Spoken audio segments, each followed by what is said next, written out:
자, 여러분은 한 주간 어떠셨습니까? 어떻게 지내셨어요? 평안하셨습니까? 아멘. 정말 평안하십니까? 사실 우리는 평안을 정말 마음에 원하고 또 소망합니다.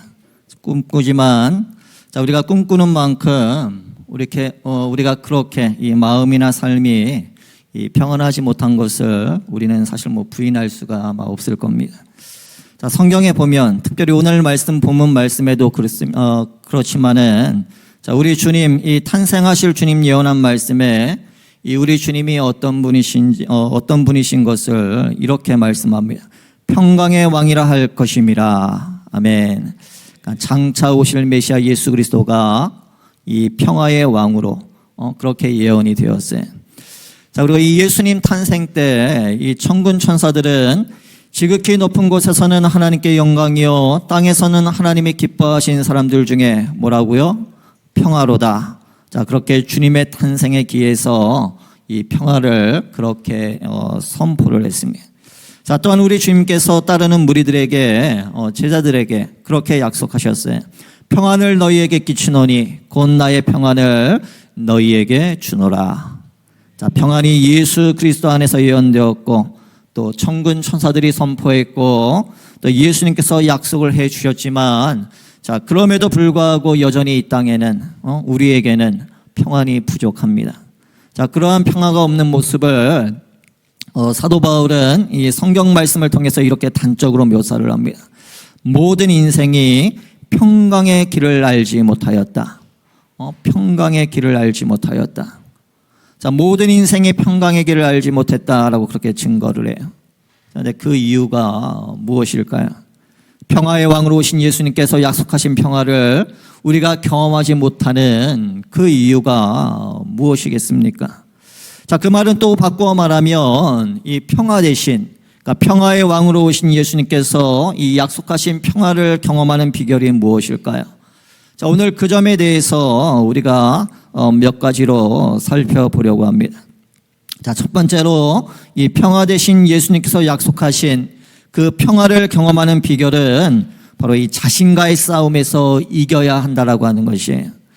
자, 여러분, 평화는 한마디로 이 싸움에서 승리한 그런 결과인 것입니다. 그러니까 싸움에서 지면 그러니까 평화도 없는 거예요. 존재할 수가 없습니다. 자, 저 가지고서는 절대로 이 평화를 경험하지를 못합니다. 그러니까 이겨야 돼요. 그러니까 평화는 싸움에서 이긴 그런 결과인 것입니다. 자, 근데 가장 힘든 싸움은 뭘까요? 뭐니 해도 바로 이 자기 자신과의 이 싸움이다라고 하는 것입니다. 자, 사도 바울은 자기 자신과의 그 치열한 싸움에 대해서 이렇게 묘사를 했어요. 로마서 7장 22절 이하에 내 속사람으로는 하나님의 법을 즐거워하되 내 지체 속에서 한 다른 법이 내 마음의 법과 뭐 한다 그랬습니까? 싸운다 그랬어요. 자, 그리고 그 싸움의 그 치열한 양상을 참혹한 모습을 계속해서 이렇게 표현을 합니다. 내 지체 속에 있는 죄의 법으로 나를 사로잡는 것을 보는도다. 오라 나는 공고한 사람이로다. 이 사망에 그러니까 공고한 사람, 사망, 이 사망의 몸에서 누가 나를 건져내랴. 자, 그러니까 이 자기 자신과의 싸움의 이 치열한 이 양상을 지금 이렇게 묘사를 한 것입니다. 그러니까 하나님의 자녀가 되었음에도 불구하고 하나님의 자녀가 되기 전 이 마귀의 자식으로서 진노의 자녀로서 자, 그렇게 살아가는 그 습관을 따라 살려고 하는 그 욕망과 우리는 그렇게 싸워야 할 싸움이 바로 우리에게 있는 것이에요. 자, 이 싸움에서 이기지 않는 한 우리들도 오라 나는 공고한 사람이로다. 이 사망의 몸에서 누가 나를 건져내랴라고 하는 그 탄식을 우리도 하게 될 것입니다.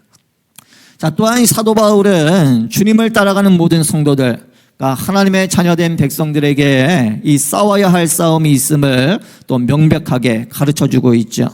자, 바로 이 믿음의 선한 싸움이라고 말을 합니다. 자, 디모데전서 6장 11절 12절 말씀에 오직 너 하나님의 사람아 모든 성도들아 이것들을 피하고 의와 경건과 믿음과 사랑과 인내와 온유를 따르며 믿음의 선한 싸움을 싸우라 라고 그렇게 권면을 합니다. 자, 여기 말하는 이것들을 먼저 피하라라고 그랬는데, 자, 이 피하라고 하는 이것들은 오늘 이 말씀 디모데전서 이 6장 11절 이전에 나오는 그런 말씀들인데, 자, 그것을 한마디로 요약을 한다면 바로 이러한 것이에요. 그러니까 지족하지 못하는 마음, 부하고자 하는 마음, 그리고 돈을 사랑하는 마음. 자, 그러니까 다 같은 말입니다. 그러니까 지족하지 못하는 마음, 족한 법을 배우지 못한 만족할 줄을 모르는 그런 마음이에요. 자, 그리고 부하고자 하는 마음, 또 돈을 사랑하고자 하는 그런 마음입니다. 자, 이런 마음은 이 하나님의 사람들로, 그러니까 신자들로 하여금 이 믿음에서 떠나 많은 근심으로 자기를 찌르게 한다라고 그랬어요.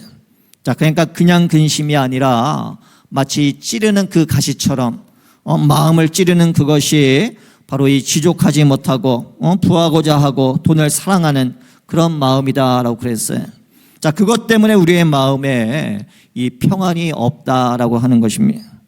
자, 여러분, 사실 우리가 살고 있는 이 시대는요, 우리나라뿐만이 아니라 다른 어떤 나라도 우리가 이 평균치로 볼 때 아마 역사상, 인류의 역사상 가장 잘 사는 때가 아닌가 싶어요.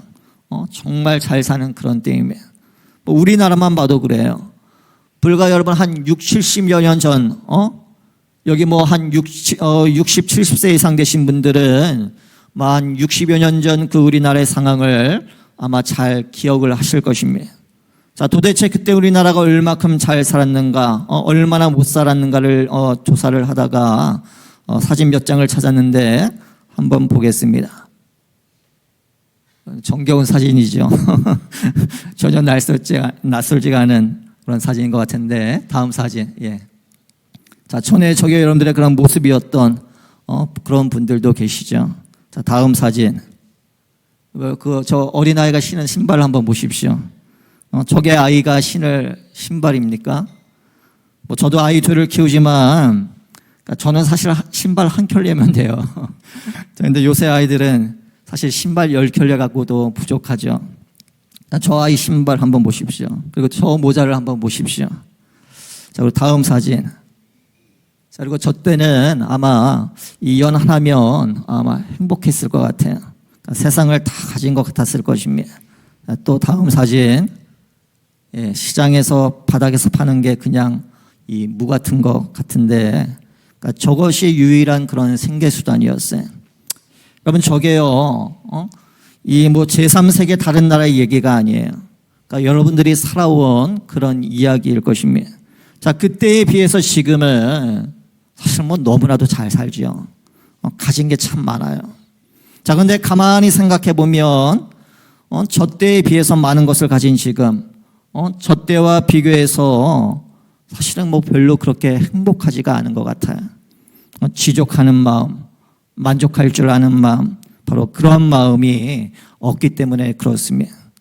자, 여러분, 우리가 만족하지 못하는 것은요, 바로 욕심 때문입니다. 욕심 때문이에요. 자꾸 우리의 시선은 이 나에게 없는 것에 가고 남에게 있는 것에 가게 돼요. 주님이 나에게 주신 것, 남에게 없는데 나에게 주신 것에 우리의 시선이 가게 되면 바로 지족하는 마음이 생기겠지만, 그렇지만 어떻습니까? 우리의 마음은 거꾸로잖아요. 오죽하면 이런 말이 생겼겠습니까? 물에 빠져 죽어가는 사람 구해줬더니 뭐라고요? 내 보따리 내놓아라. 왜 내 보따리가 없냐? 사실 죽어가는 사람 살려줬으면 됐잖아요. 근데 왜 내 보따리까지 건지지 않았냐? 책임져라. 그게 사실은 우리들의 마음이다라고 하는 것이에요. 그러니까 욕심 때문에 그렇다라고 하는 거예요. 자, 요즘 이 세계가 전쟁으로 또 미국의 그 관세 정책으로 또 기타 여러 가지 이유로 인한 여파로 아직도 회복되지 않은 그 경기 침체 때문에 사실은 죽겠다라고 그렇게 난리잖아요. 그런데 여러분, 저는 여러분들에게 조금만 참으십시오. 하나님께서 복을 주실 것이고, 또 여러분들의 다른 사람들은 계속 힘들겠지만 여러분들의 가게는, 비즈니스는 잘 될 겁니다. 믿으십시오. 그런데 저는 그렇게 말씀을 못 드립니다. 자, 그게 우리의 신앙에 도움이 되지 않아요. 자, 정말 이 시대에 우리에게 필요한 메시지는 바로 지족하는 마음을 배우는 것인 줄로 믿습니다. 여러분들 지족하는 그런 마음을 배우십시오. 자, 여러분 이 시대는요, 이 성도들의 신앙이 타락하고 또 교회가 타락하는 것은 나는 부자라 부여해서 부정한 것이 없다라고 하는 배 따뜻하고 등 따뜻하기 때문에 배부르고 하나님을 향해서 그런 가난한 마음이 없기 때문이에요. 하나님 나에게 경기가 이렇지만 더 잘되게 해주세요. 근데 하나님이 주신다고 그래서 감사하는 마음, 화평, 행복이 그냥 우리 가운데 회복될 것 같습니까? 아니에요. 아마 우리는 더 많은 것을 구하게 될 것입니다. 우리는 지족하는 마음을 주님 앞에 구해야 될 줄로 믿습니다. 자, 욕심과 부자가 되고자 하는 마음과 지족하지 못하는 그러한 마음, 자, 그러한 마음에서 그러한 선한 믿음의 싸움에서 우리가 그것들과 싸울 때, 자, 우리는 이겨야 한다라고 하는 것이에요. 마음은 원이지만 육신이 약해서라고 핑계하면서 우리가 포기하는 게 아니라 바로 그 싸움에서 우리는 이겨야 하는 것입니다.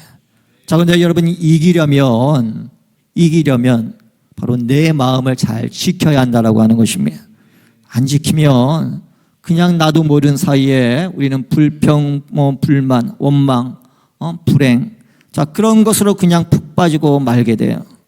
그러니까 믿지 않는 사람들처럼 살지 않도록, 그들의 가치관에 젖지 않도록 나를 지켜야 한다라고 하는 것입니다. 내 마음을 우리는 지켜야 돼요. 자, 여러분 우리들이 살면서 정말 우리가 정말 죽을 것처럼 우리를 근심하게 하는 것들, 그런 것들이 사실 있지 않겠습니까?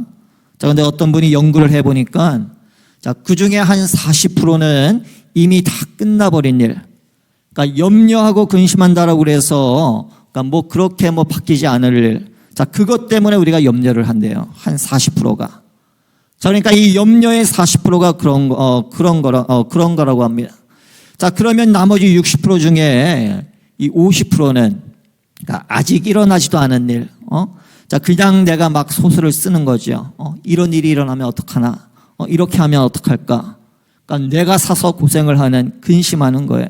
자, 근데 그것이 한 50% 정도 된다라고 합니다. 자, 그리고 정말 근심해도 괜찮은 거 10%인데, 이 괜찮다라고 하는 말이 좀 이상하지만, 자, 그러니까 이 괜찮다라고 해서, 근심한다라고 해서 이 해결되는 게 아닌 거, 그게 10%예요. 자, 그러니까 결국은 근심하는 게 아무 쓸데가 없는 거예요. 그것 때문에 우리는 염려하고 불안해하고 마음의 평화를 잃어버린다라는 그런 말입니다.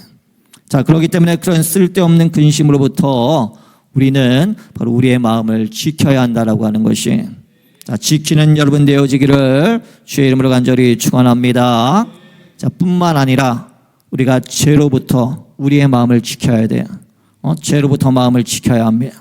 여러분, 죄는요, 이 마음과 생각에서부터 시작이 돼요.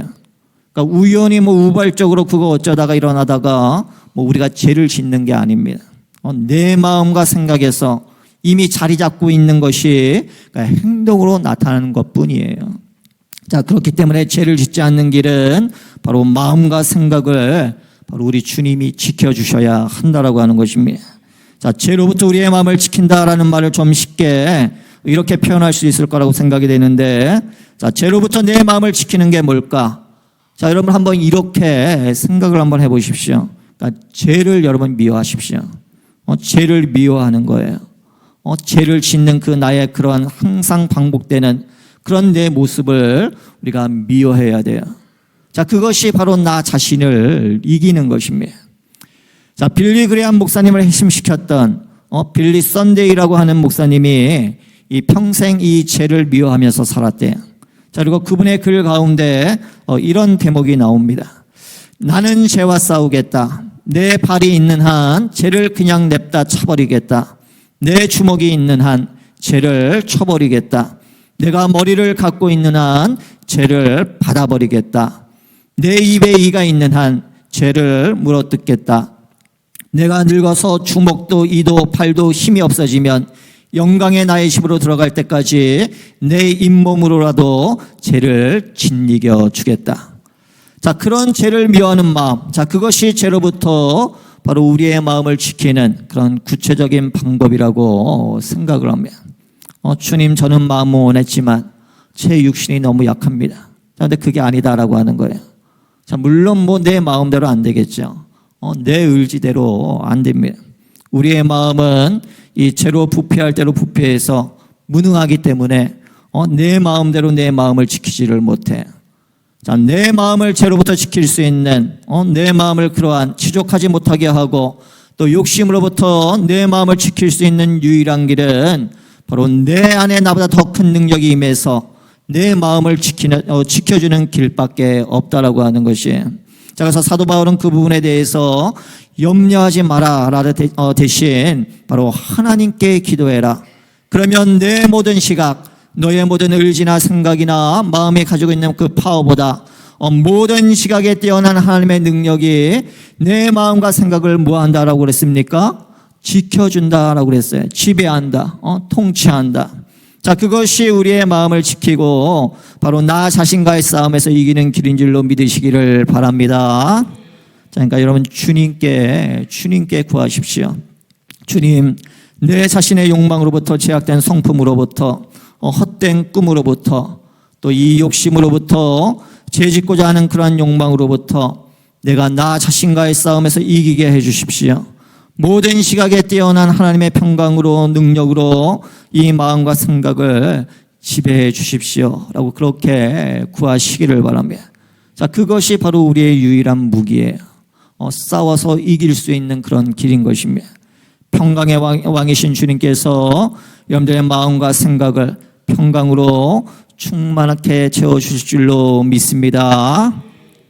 자, 두 번째로 이 평화 대신 이 예수 그리스도를 경험하는 비결은요, 바로 이 다른 사람과의 싸움에서 우리가 지는 것이에요. 자, 나 자신과의 싸움에 있어서는 내가 이겨야 되지만 우리가 다른 사람과의 싸움에서는 져주어야 한다라고 하는 것입니다. 우리 한 분만 아멘 하실 것 같은데, 여러분들 져주는 게 그렇게 싫습니까? 근데 할 수 없어요. 예수님을 구세주라고 믿는 여러분들이라면 할 수 없습니다. 져줘야 돼요. 믿는 분만 아멘. 자, 그게 바로 좁은 길, 좁은 문, 바로 십자가의 길이에요. 그게 나를 부인하는 겁니다. 내 십자가를 지는 거고, 아무든지 나를 따라오려거든 따라가야 되는 조건이 바로 그것이에요. 자, 근데 저와 여러분들에게 있는 딜레마, 문제는요, 나 자신에는 한도 끝도 없이 져주면서 남에게 대해서는 단 한 번도 안 져주려고 한다라고 하는 거예요. 그게 우리의 문제예요. 자, 근데 여러분, 우리가 져준다라는 말의 뜻이 무엇일까요? 뭐 여러 의미들이 있겠지만 몇 가지만 소개해 드리면 바로 내 권리를 포기하는 겁니다. 당연한 내 몫인 그것을 우리가 포기하는 것이에요. 자, 예수님은 여러분 제자들의 발을 씻기셨어요. 자, 그리고 씻기신 후에 내가 너희의 선생과 주가 되었음에도 이 일을 했으니 너희들도 이렇게 하는 것이 옳다라고 그러셨어요. 자, 여러분, 선생이 있으면 제자가 있죠. 또 주인 마스터가 있으면 하인, 종, 노예가 있어요. 자, 여러분, 이 선생과 마스터는 이 제자로부터, 뭐 지금은 이 선생이 제자로부터 뺨을 얻어맞는 그런 시대이지만, 자, 근데 이 당시에는 안 그랬어요. 하늘과 같았어요. 그러니까 선생과 마스터는 학생과 종들로부터 그러니까 섬김을 받아야 되는 그런 존재였어요. 그러니까 그런 권리가 있었어요.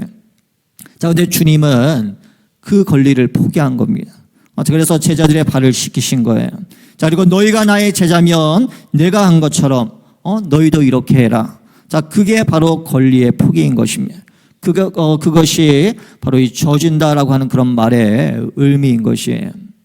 자, 또 우리 예수님은 이 하나님과 동등되는 그런 권리를 포기하셨죠.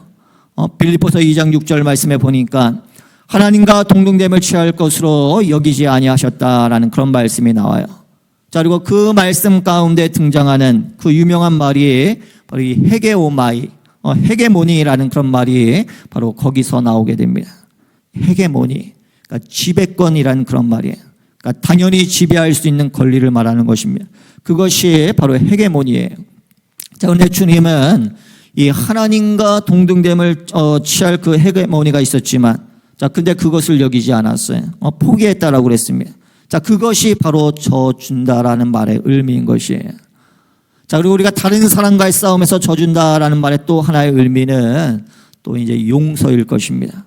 용서는 내가 죽고 바로 상대방을 살린다라는 그런 의미가 있어요. 내가 살고 상대방을 죽이려고 하면 싸움은 절대로 끝나지가 않습니다. 평화는 존재하지가 못해요. 자, 그러나 내가 죽고 상대방을 살리려고 하면 전쟁은 그냥 시작도 하기 전에 끝이 납니다. 평화가 회복이 돼요. 평강의 왕으로 오신 예수님께서는 바로 이러한 용서의 주님이셨습니다. 자, 그분은 당신을 따르는 무리를 향해서 이 얼만큼 용서할 것을 이렇게 70번씩 7번이라는 그런 표현으로 가르치셨어요. 자, 여러분, 우리 예수님께서 있어서 이 70번씩 7번은 바로 이 십자가를 말합니다. 자, 그러면 여러분들에게 있어서 70번씩 7번은 무엇입니까? 또 예수님께서는 이 용서의 주님, 우리 주님께서는 바로 어떻게 용서할 것인가를 우리에게 가르쳐 주셨죠. 자, 가르침을 받은 많은 초대교회 리더들, 또 성경의 저자들, 또 특별히 사도 바울은 골로새에 있는 성도들에게 바로 이렇게 용서하라고 권면의 말씀을 합니다. 골로새서 3장 13절 말씀에 누가 누구에게 불만이 있거든, 그러니까 죄가 있거든, 혐의가 있거든 서로 용납하여 피차 용서하되 주께서 너희를 용서하신 것 같이 너희도 그리하라라고 그랬어요. 그러니까 주님이 용서하신 방법대로 용서하라라고 하는 것입니다. 누구에게 불만이 있거든. 자, 저와 여러분들은 하나님 앞에 불만이 죄가 있던 그런 사람들이에요. 자, 모든 사람들이 죄를 범하였음에 죄인의 혐의가 있던 그런 사람들이었습니다. 자, 근데 그뿐입니까? 전에는 우리도 다 그 가운데서, 죄 가운데서 우리 육체의 욕심을 따라 지내며 육체와 마음에 원하는 것을 하여 다른 이들과 같이 본질상 진노의 자녀였다라고 그랬어요. 그러니까 하나님의 진노의 심판을 받아야 할 그러한 존재들이었지만, 자, 하나님께서 예수 그리스도의 십자가를 통해서 바로 그러한 우리를 용서해 주셨다라고 하는 것입니다. 누가 누구에게 불만이 있거든 그리스도가 너희를 용서하신 것처럼 너희도 용서하라. 그렇게 용서의 방법을 바로 우리에게 가르쳐 주신 것입니다. 자, 우리 사랑하는 성도 여러분, 자, 주님의 십자가가 용서의 본질이고 그리고 평화의 시작인 것입니다. 자, 우리 크리스천들은 또 십자가를 지는 사람들이, 그리고 이 십자가를 진다라고 하는 것은 바로 이 용서하기를 택했다라고 하는 것입니다. 자, 용서할 줄 아는 사람이 바로 진정한 크리스찬인 것입니다. 우리가 이렇게 용서할 때 부부 문제가, 또 부모 자식, 형제 자매, 또 이웃과 교우와 또 대인관계 평화가 회복되는 줄로 믿으시기를 바랍니다. 자, 우리 한번 따라해 보시겠습니다. 보시겠습니까? 지는 게 이기는 것이다. 자, 근데 우리가 이 말 하면 하나 더 해야죠. 이기는 게 지는 것이다. 자, 여러분은 어느 쪽 구호를 좋아하십니까? 지는 게 이기는 것입니까? 아니면 이기는 게 지는 것입니까? 자, 근데 우리가 지는 게 이기는 것이다. 사실은 좋지가 않죠. 솔직히. 아마 정말 싫으신 분들도 있을 거예요. 자, 그러나 우리는 눈물을 흘리면서도 져주어야 하는 줄로 믿습니다. 기뻐하면서. 져주는 사람은 세상에 그렇게 많지 않아요. 저절로 져줄 수가 없습니다. 그러니까 울어야 돼요. 그러니까 십자가를 지는 건 쉽지가 않다라고 하는 것입니다. 자, 세 번째, 이 평화 대신 이 예수 그리스도가 또한 우리에게 경험되려면 바로 하나님께 우리는 항복해야 된다라고 하는 것이에요. 그러니까 우리는 하나님께도 져야 된다라고 하는 것입니다. 자, 우리가 하나님께 이기려고 하면 우리는 절대로 이 평안을 경험하지를 못해요. 여러분, 하나님께 항복하지 않으면서도 누리는 평화가 있다면 그 평화는 거짓 평화예요. 오래 가지를 못합니다. 자, 여러분, 성경에 보면 하나님께 항복한 사람들의 그 행복한 이야기가 참 많이 나오는데, 자, 대표적인 사람 누가 있습니까? 바로 아브라함이죠. 잘 살고 있는 고향에서 뜬금없이 하나님이 떠나라, 어디로 가라는 목표도 주지 않고 그냥 떠나라. 자, 그런데 아브라함은 그 말씀에 항복해서 떠나갔어요. 자, 그렇게 성경의 아브라함의 이야기가 시작이 됐는데 어떻게 끝납니까? 100세에 난 아들을 바쳐라. 항복하는 이야기로 끝이 납니다. 그러니까 그의 삶은 행복한 그런 삶이었어요. 모든 복의 근원이 되는 그런 존재가 되었죠. 자, 또 야곱은 어떻습니까? 하나님께 항복하지 않고 잔머리 굴리면서 뭐 이리 빼고 저리 빼고 그렇게 살던 그가 나중에는 도저히 빠져나갈 수가 없는 막다른 골목, 약복 강가에 서게 되잖아요. 자, 그래서 어떻게 합니까? 항복을 하게 되죠. 자, 그리고 항복하는 그 순간에 그의 이름이 변했어요. 야곱에서 이스라엘로 변했습니다. 자, 그리고 그의 12아들이 이스라엘 12지파가 되었어요. 그러니까 항복하는 자들에게 주시는 하나님의 축복인 것입니다. 자, 우리 사랑하는 성도 여러분, 자, 지금 여러분들의 상황이 이러지도 저러지도 못할 그러한 긴박한 그런 상황이십니까? 자, 그렇다면 하나님께 항복했던 이 아사 왕처럼 하나님 나를 도와줄 분 주님밖에는 없습니다. 도와주십시오. 라고 그렇게 하나님께 항복하실 수 있기를 바랍니다. 또한 여호사밧 왕처럼 하나님 오직 주님만 바라보나이다. 라고 그렇게 항복을 하십시오. 자, 하나님께서 여러분들의 기도를 반드시 들으시고 또 응답하실 줄로 믿습니다.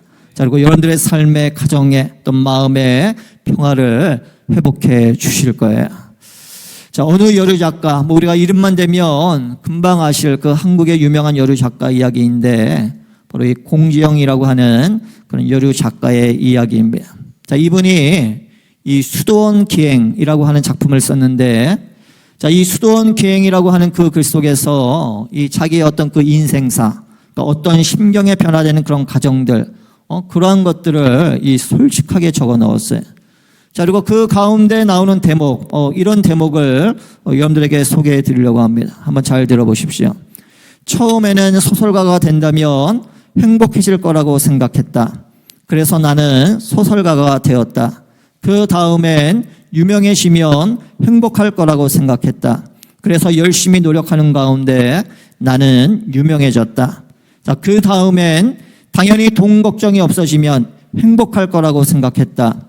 생활비를 다 쓰고 나서도 통장에 늘 100만 원만 있다면 아무 걱정이 없을 것 같았다. 그러니까 참 기가 막히죠. 다 쓰고 여러분 마음대로 다 쓰고 100만 원이 남아요, 매달. 그러면 여러분 얼마나 행복하겠습니까? 자, 그런데 1994년 여름 내가 낸 3권의 책이 베스트셀러에 올랐다. 그러니 돈도 생겼다. 이제 100만 원이 문제가 아니라 하루를 자고 나면 통장으로 수천만 원의 인세가 들어오기 시작했다. 하지만 사실을 말하자면 나는 전혀 행복하지 않았다.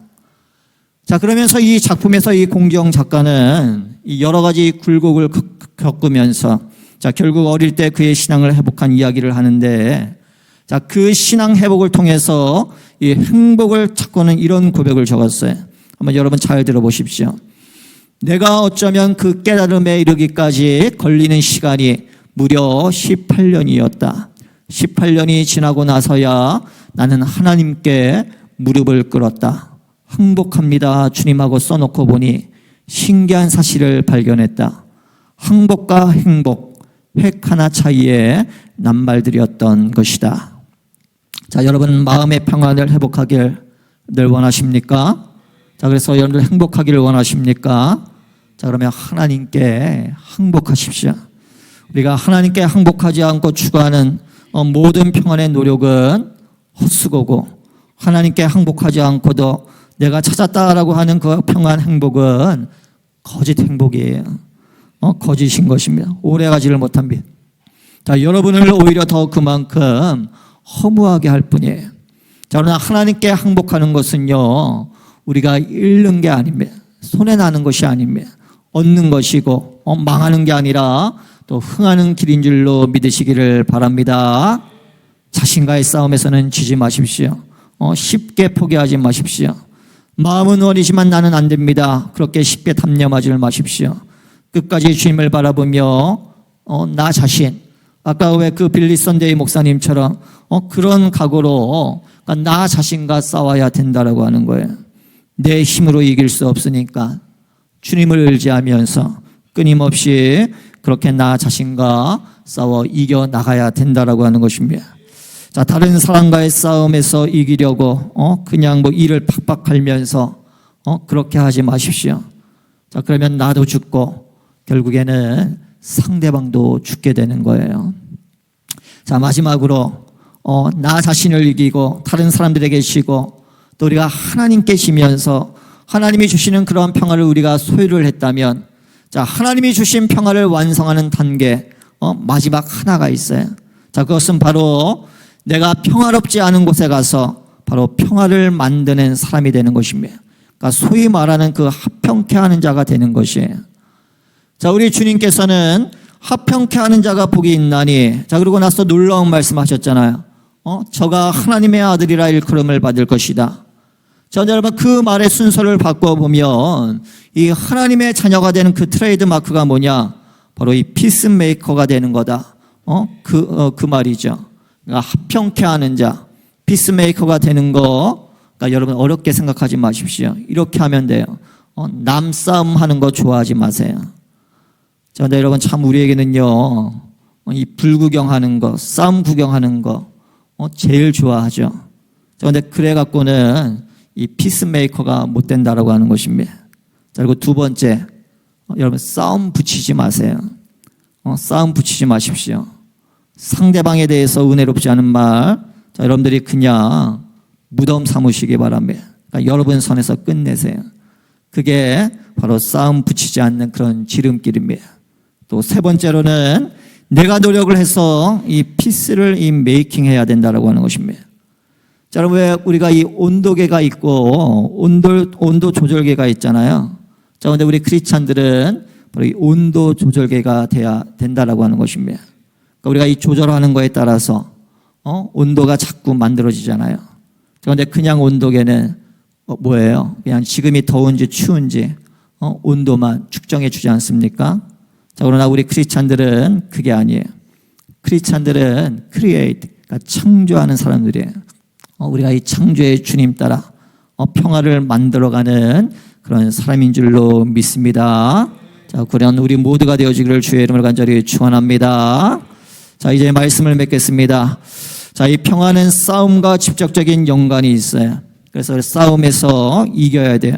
바로 나 자신과의 싸움에서 이겨야 됩니다. 자, 근데 이긴다라고 하는 말이 이 싸움의 대상에 따라서 다른 양상으로 우리에게 다가오죠. 다른 사람과의 싸움에서 이기는 것은 내가 치는 것입니다. 하나님 앞에서 이기려고 하지 마시고 하나님 앞에 항복하는 것이 바로 이기는 것입니다. 자, 그렇게 주님이 주신 평화가 임할 때 우리는 나가서 이 피스메이커, 바로 합평케 하는 자들이 될 수가 있는 것입니다.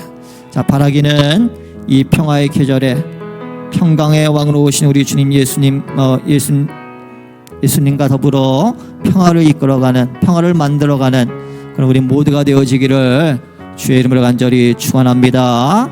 축원합니다.